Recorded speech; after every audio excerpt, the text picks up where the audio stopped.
রাজধানী সায়েন্স ল্যাবে ঢাকা কলেজ ও সিটি কলেজের শিক্ষার্থীদের মধ্যে সংঘর্ষে অন্তত ৩২ জন আহত হয়েছেন। তাদের মধ্যে অনেকেই চিকিৎসা নিতে ঢাকা মেডিকেল কলেজে ভর্তি হয়েছেন।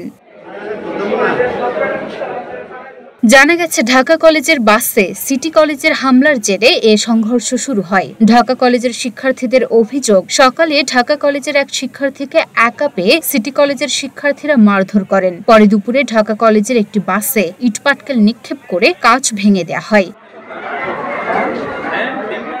পরিস্থিতি নিয়ন্ত্রণে ঘটনাস্থলে অতিরিক্ত পুলিশের পাশাপাশি সেনাবাহিনীকেও কাজ করতে দেখা গেছে।